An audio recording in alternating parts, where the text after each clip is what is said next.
Well, mga kapopong, kumusta? Well, since gagamitin natin itong Korean report na ito, at since i-auto-translate lang natin ito into English, ay pipilitin kong ipaliwanag sa inyo ang nilalaman nito at please correct me if I'm wrong na lang, ha?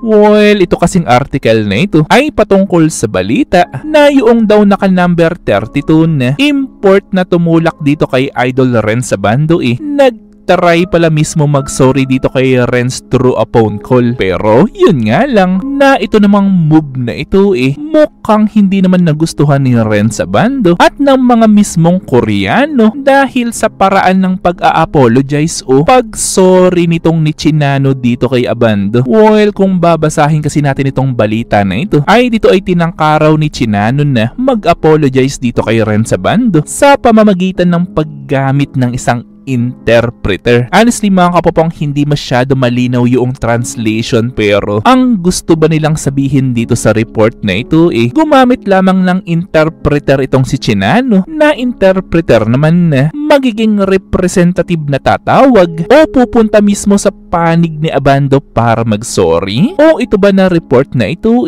gumamit lamang ng interpreter itong panig ni Chinano upang itong interpreter mismo ang kumontak sa panig ni Idol Renz Abando upang maging way o daan upang makapag-usap sa phone itong dalawa na ito? Pero ang parang lumalabas kasi sa balita na ito ay dito ay sinabi daw ng panig ni Abando na hindi niya matatanggap ang apology ni Chinano Unwako. At sinabi kasi dito sa balita na ito using translated result na wala daw sincerity o sinceridad yung pag-try ni Chinano na pag-sorry dito kay Abando. Well, unang-una kasi at malamang sa malamang ay paniguradong ang mismong management ng team ni Chinano kinausap na siya at posibleng naturuan o tinuruan na siya sa kung anong statement ang kanyang sasabihin o gagamitin kapag nakausap niya na itong si Renz Abando na paniguradong kahit naman tayong mga fans ni Idol Renz Abando hindi rin matatanggap yung apology ni Chinano na yan. Most especially, hindi lang kasi karir ni Idol Renz Abando ang muntik nang mawala, kundi pati kasi ang mismong buhay ni Idol Renz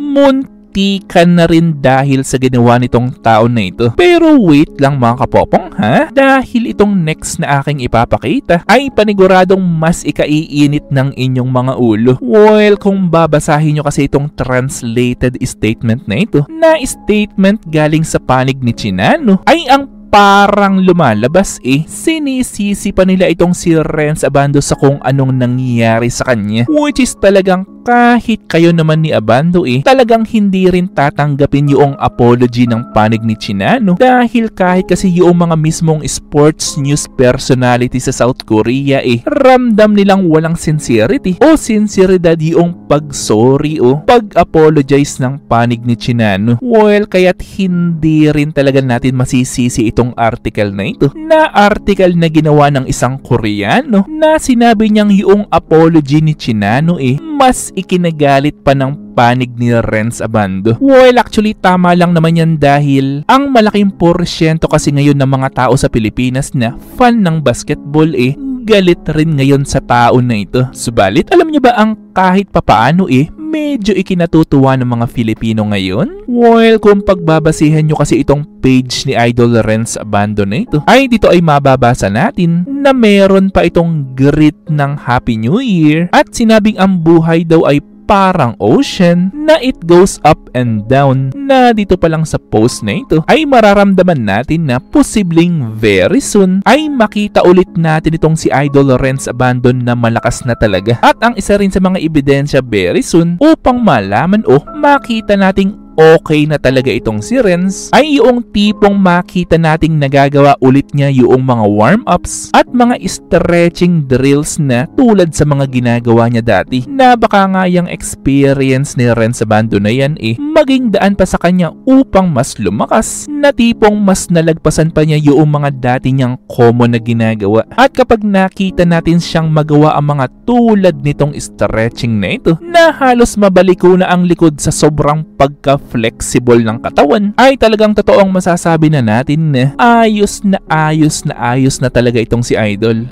Get well soon, Idol Renz Abando. Well, kayo mga kapopong, anong masasabi nyo dito sa balita sa South Korea patungkol doon sa balitang pag-apology ni Chinano dito kay Idol Renz? Sa tingin nyo ba sincere talaga itong tao na ito sa paghingi ng sorry dito kay Idol Renz? O sa tingin nyo ba napilitan lang siya dahil kinausap siya ng management ng team niya? Well, syempre gusto kong malaman ng inyong mga opinion, so i-comment lang yan sa baba. Ito yung aking babasahin ng personal at pupusuan. At syempre kung may nalaman o natutunan ka sa video ko, mag-subscribe ka naman. At nandito rin inyong mga shoutouts. At kayo rin mga kapopong, kung gusto nyo rin magpa-shoutout o mag-request ng video, ay i-comment lang yan sa baba.